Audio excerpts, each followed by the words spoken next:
Assalamualaikum warahmatullahi wabarakatuh.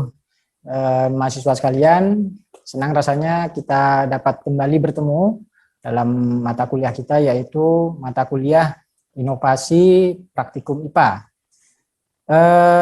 Untuk pertemuan kita kali ini, kita akan membahas tentang alat dan bahan yang biasanya digunakan dalam praktikum IPA. Kita juga nanti akan sedikit mengulas tentang bagaimana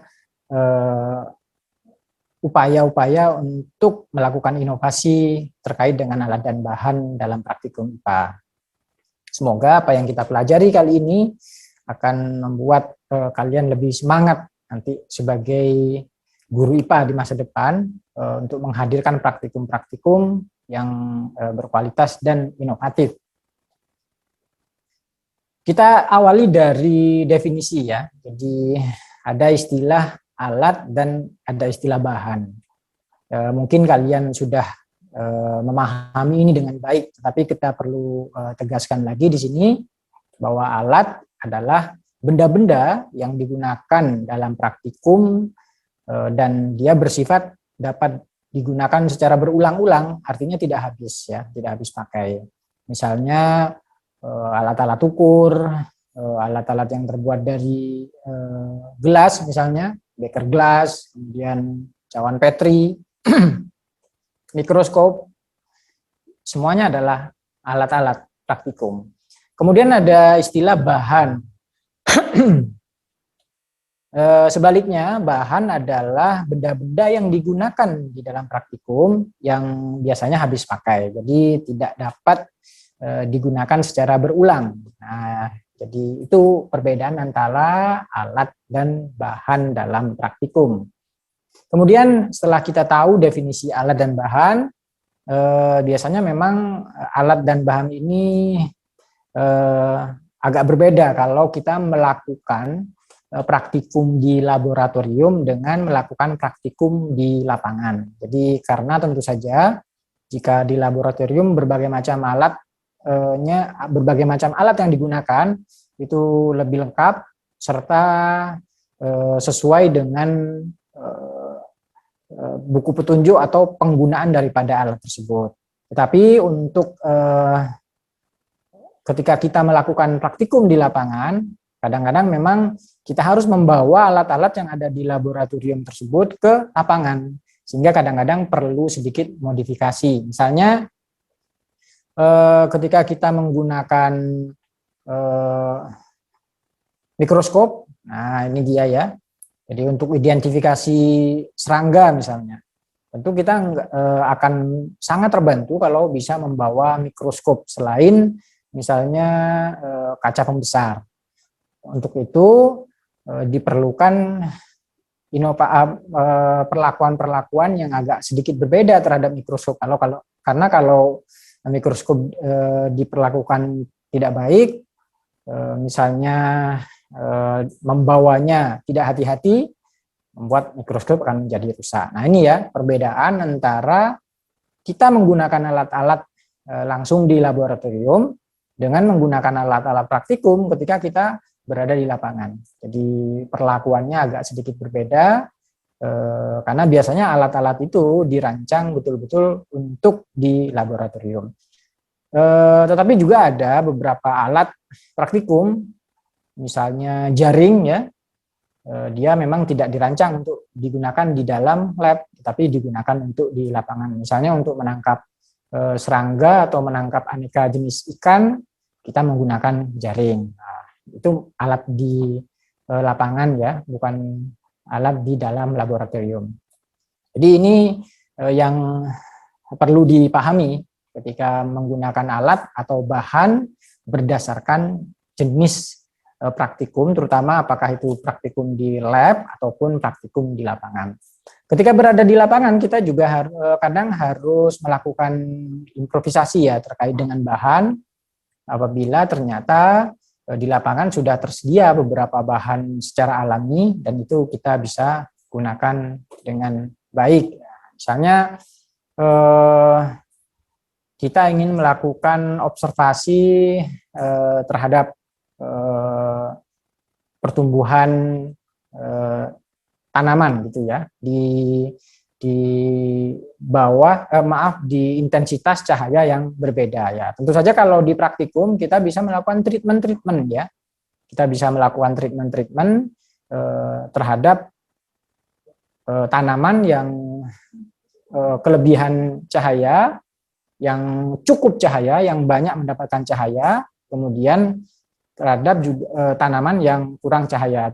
Ada treatment di situ. Tetapi kalau di lapangan seringkali itu tidak bisa dilakukan karena ya memang sesuai dengan kondisi yang real di situ. Maka kita perlu mencari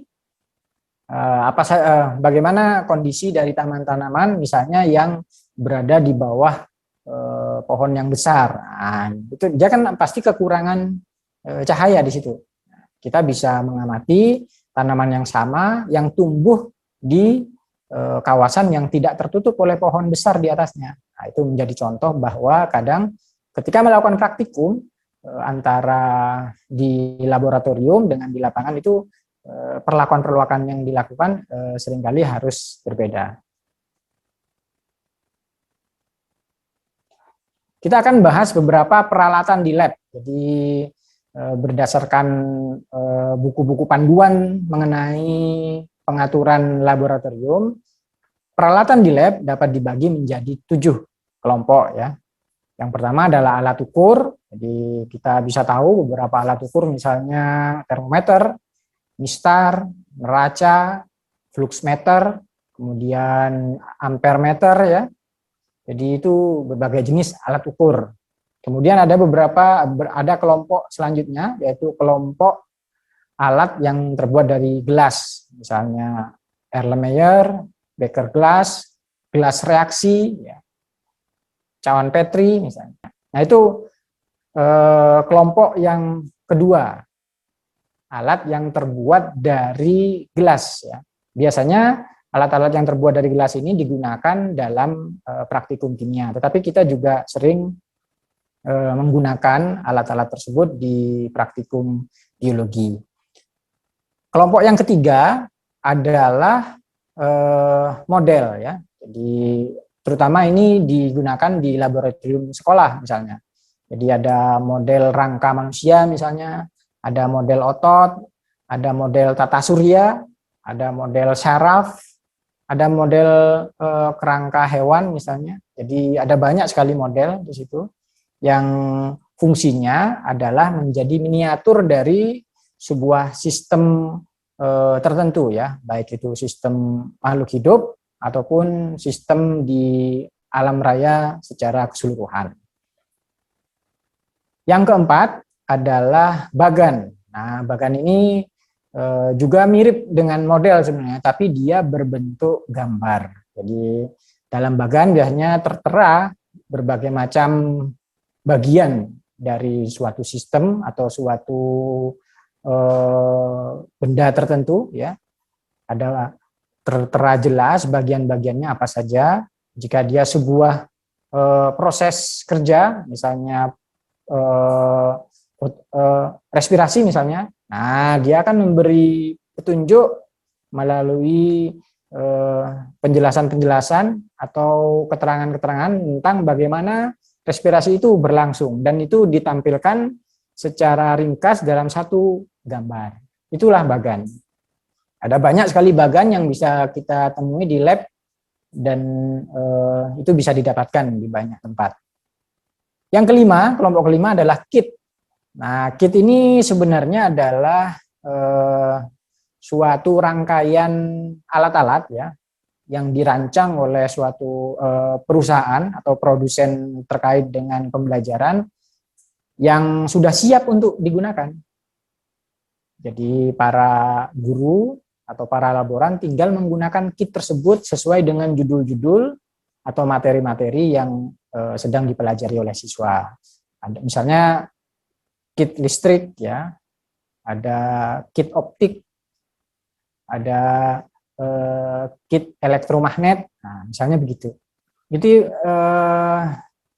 kit itu dia adalah alat praktikum yang sudah siap pakai dan petunjuknya juga sudah jelas bagaimana kita mengarahkan atau membimbing siswa untuk melakukan praktikum tersebut. Yang keenam, kelompok keenam adalah alat bantu praktik ya.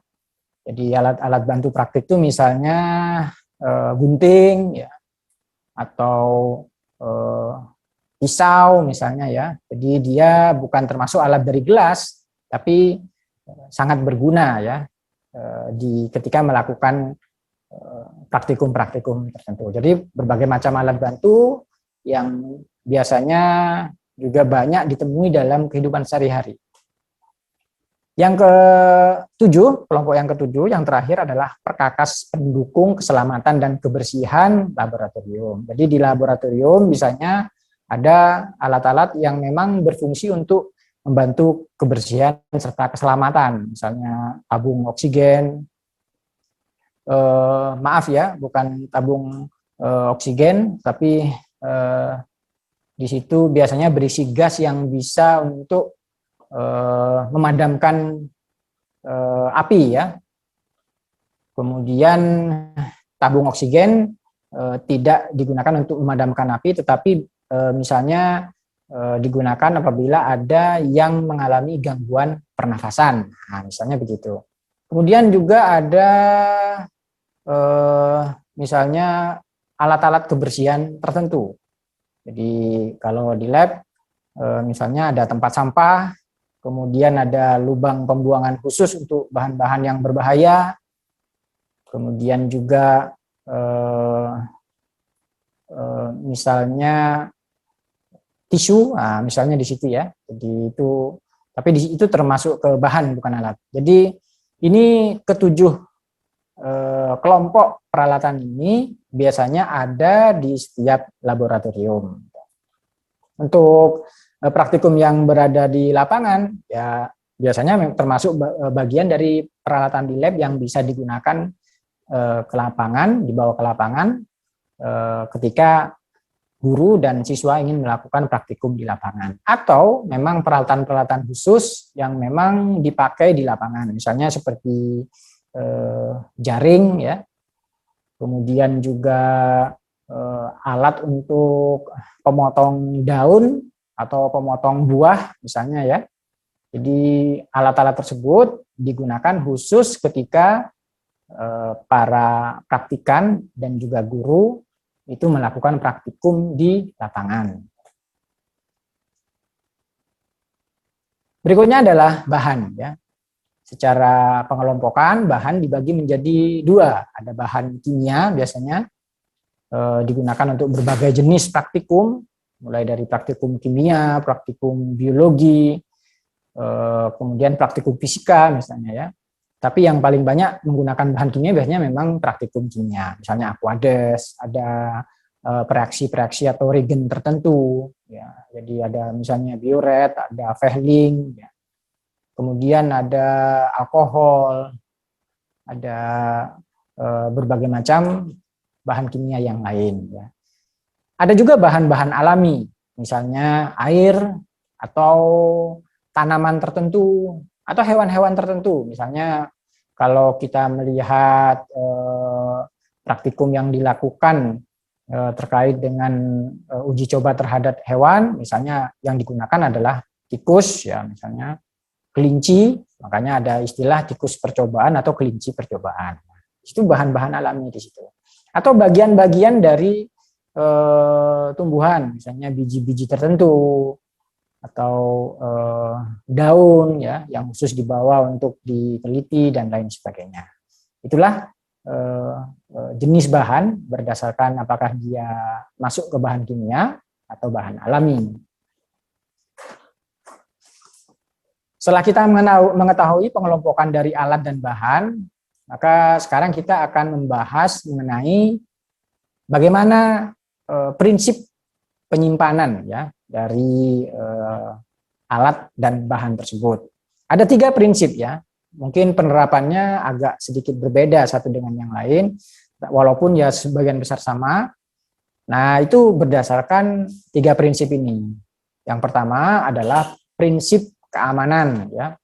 Jadi misalnya ya ada bahan-bahan tertentu yang berbahaya, maka ya dia harus dipisah ya, kemudian disimpan di dalam wadah yang betul-betul aman dan tidak mudah tersentuh oleh orang yang berada di dalam laboratorium. Itu misalnya prinsip keamanan ya. Kemudian alat-alat yang mudah terbakar mungkin diletakkan agak terpisah ya. Dan harus ada ventilasi yang membuat ada aliran udara yang cukup di lab tersebut ya. Jadi karena ada, kalau tidak ada ventilasi udara, terutama nanti ketika ada bahan-bahan yang mudah sekali menguap ya, dan itu bisa mengganggu pernafasan, akan sangat berbahaya kalau ternyata aliran udara yang ada di lab tersebut ternyata tidak baik. Itu prinsip keamanan. Yang kedua adalah mudah dicari ya. Jadi kita tidak bingung ketika hendak menggunakan. Ketika siswa ingin meminjam suatu alat karena saat itu mereka hendak melakukan praktikum, maka dengan mudah laboran mengambilkan ya. Kenapa? Karena mudah dicari. Biasanya menggunakan label-label ya. Jadi setiap alat, setiap bahan itu diberi label, kemudian semuanya ditulis dalam daftar inventaris ya. Termasuk dalam daftar tersebut diberi pengelompokan bagian alat-alat ini berada di ruang mana, alat-alat ini berada di lemari mana, dan lain sebagainya. Itu akan membuat mudah untuk dicari. Yang ketiga, mudah diambil, artinya penataan daripada alat dan bahan itu membuat dia mudah diambil, tidak kesulitan, tidak membuat alat atau bahan itu menjadi rusak ketika diambil. Misalnya disimpan di lemari yang ruangnya cukup, mudah untuk dibuka lemarinya, nah, seperti itu ya, sehingga tidak membuat siswa atau guru yang mengambil alat atau bahan itu menjadi kesulitan atau bahkan merusak alat atau bahan itu sendiri ketika diambil.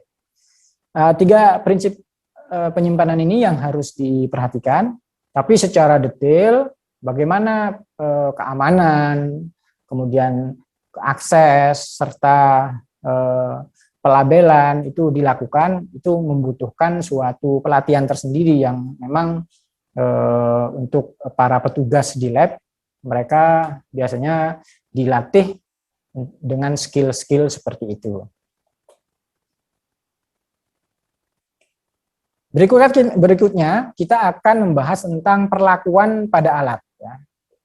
Jadi ini perlu diajarkan kepada siswa sebelum melakukan praktikum ya.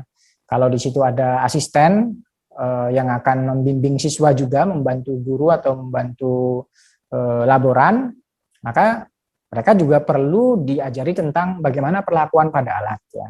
Kenapa? Karena alat-alat tertentu masing-masing memiliki keunikan, kekhususan bagaimana cara penggunaan serta bagaimana cara perawatannya. Yang pertama, kita harus membaca petunjuk pada setiap alat ya.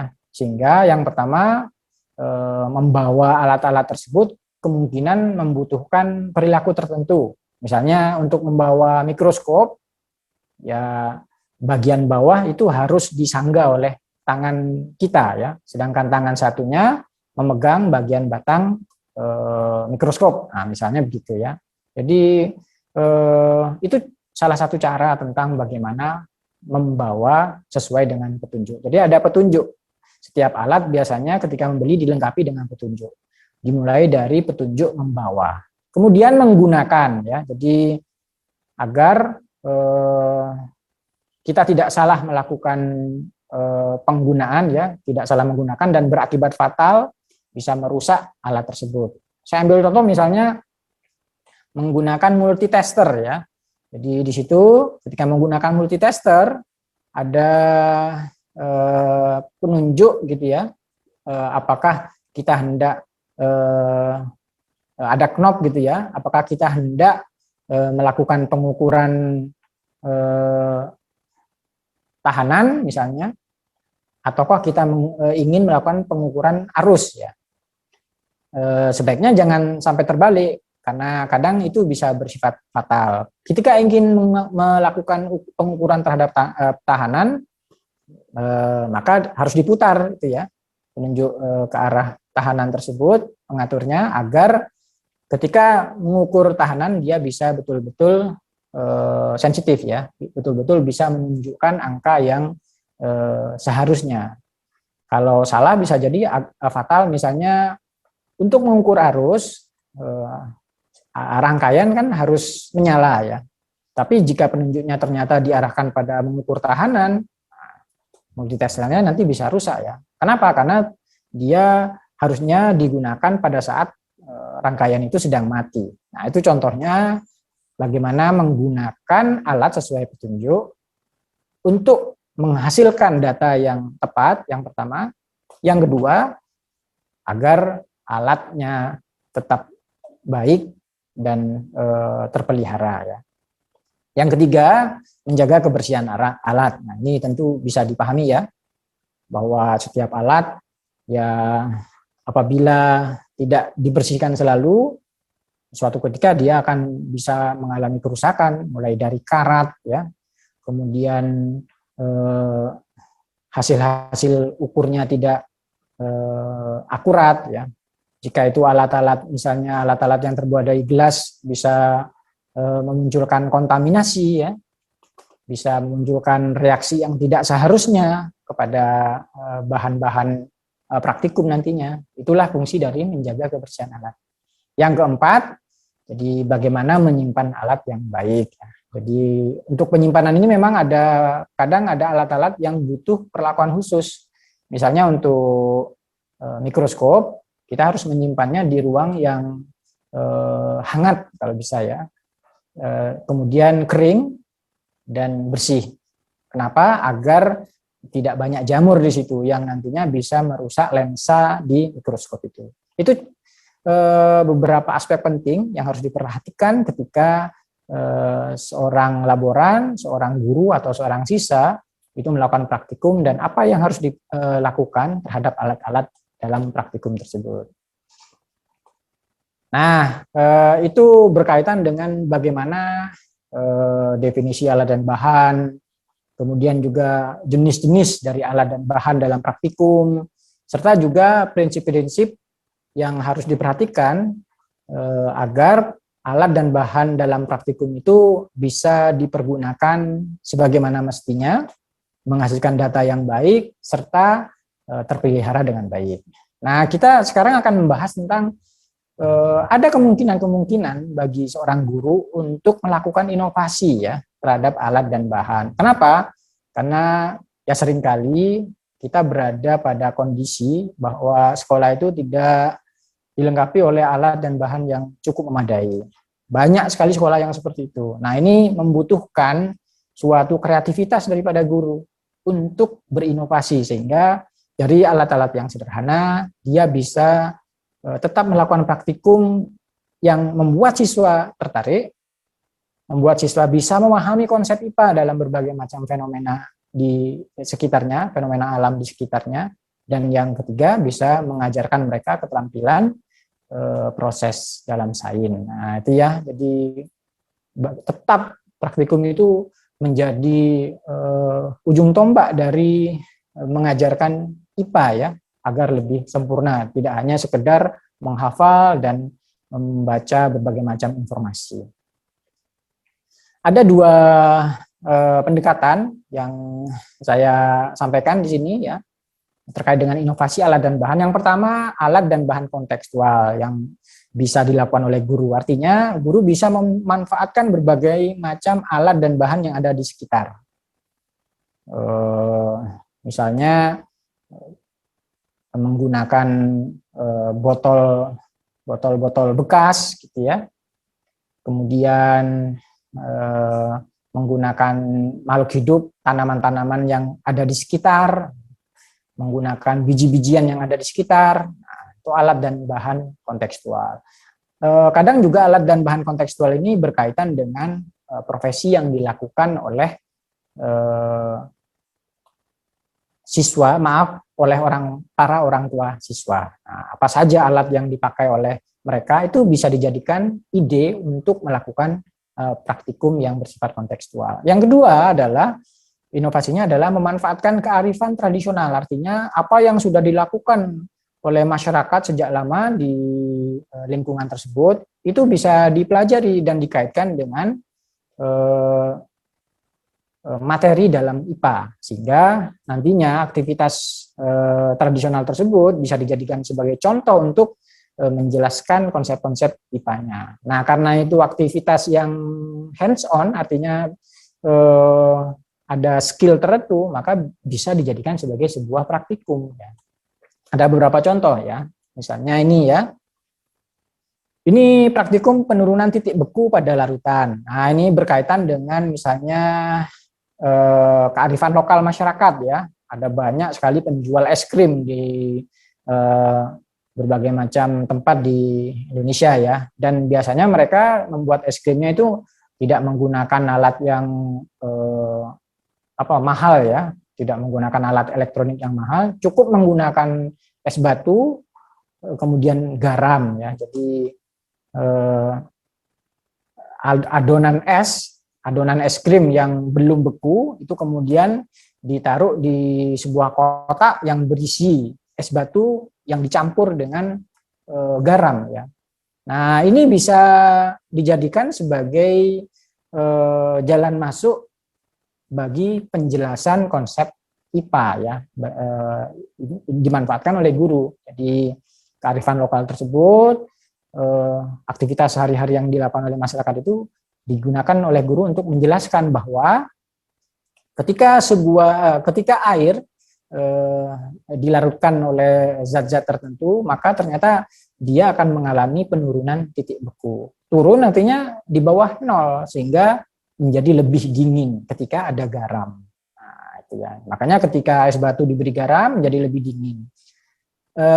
Adonan es krim yang hendak didinginkan menggunakan es batu biasa ternyata tidak menjadi beku ya. Tapi dengan memasukkan garam ke dalam tumpukan es batu tersebut, kemudian dikocok kotak itu, ternyata adonan es krim menjadi beku. Nah, ini bisa menjadi suatu contoh yang baik bagaimana pemanfaatan konsep penurunan titik beku dalam aktivitas tradisional masyarakat gitu ya.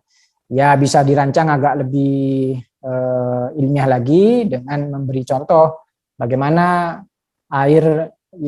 es dari air yang tidak diberi misalnya tidak diberi bahan atau zat pelarut tertentu, kemudian air yang berisi dilarutkan gula dan air yang dilarutkan garam. Nah, setelah membeku itu bagaimana suhunya? Nah, itu bisa dijadikan sebagai contoh bahwa ternyata terjadi penurunan titik beku.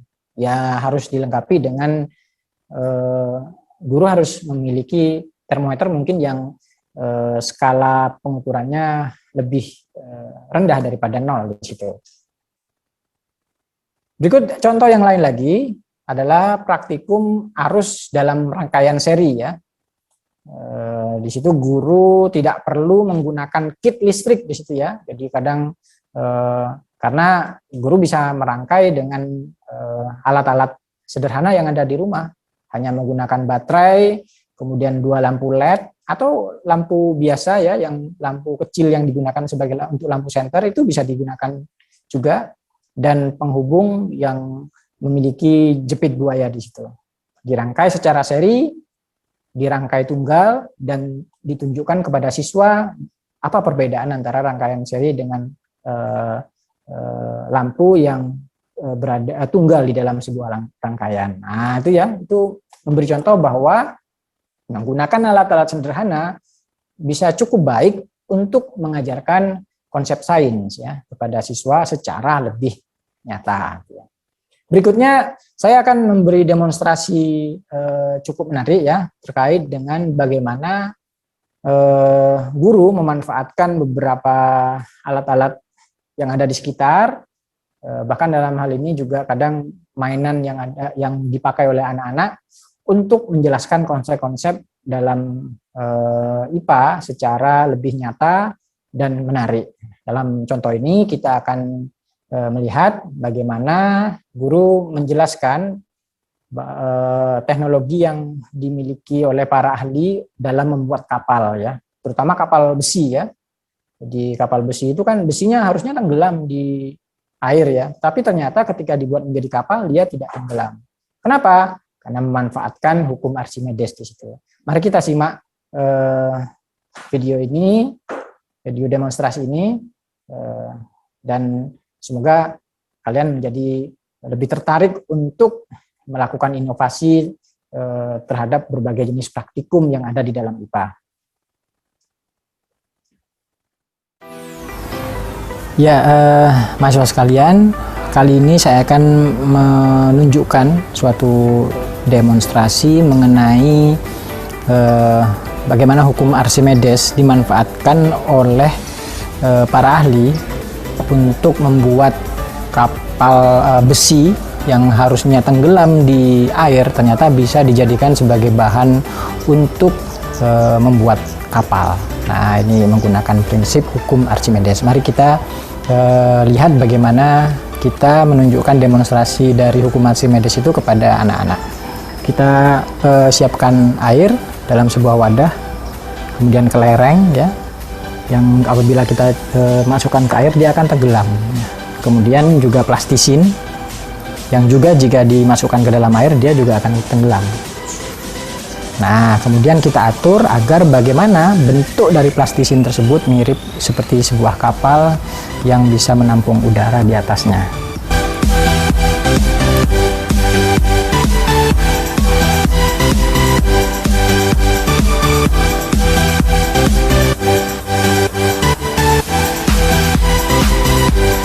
Kita bentuk ini.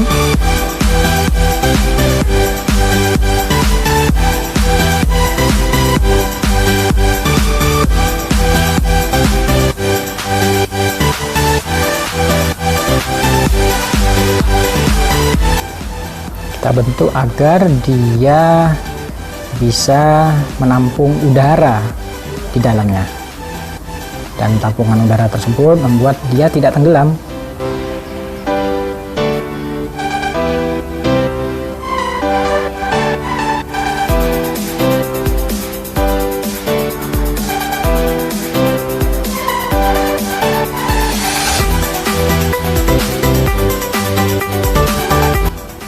Dipastikan agar tidak ada yang bocor plastisinnya. Nah, misalnya sudah jadi seperti ini ya. Lalu kita jadikan ia bisa bahkan menampung sebuah kelereng di dalamnya. Nih, kita masukkan kelerengnya. Nah, kita letakkan dia di atas air.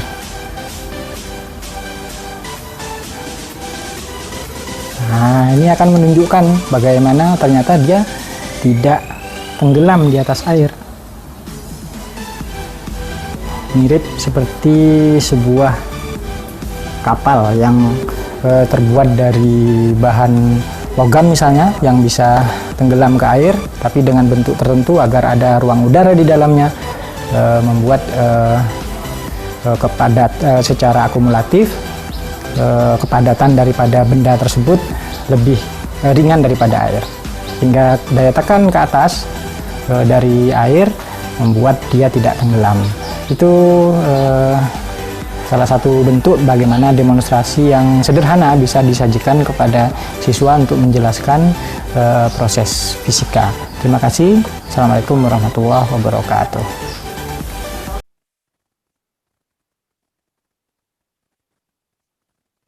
Ya, demikian mahasiswa sekalian, demonstrasi tadi menjadi akhir daripada perkuliahan kita kali ini.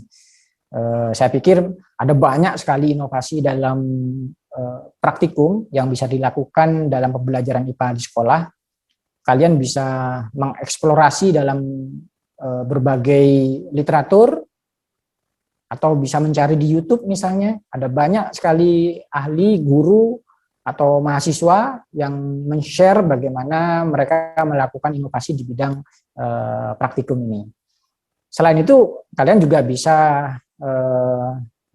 berinisiatif sendiri untuk berkreasi, berinovasi, menghasilkan praktikum-praktikum yang lebih menarik, yang lebih praktis, yang lebih sesuai dengan kehidupan siswa, lebih sesuai dengan kearifan masyarakat misalnya.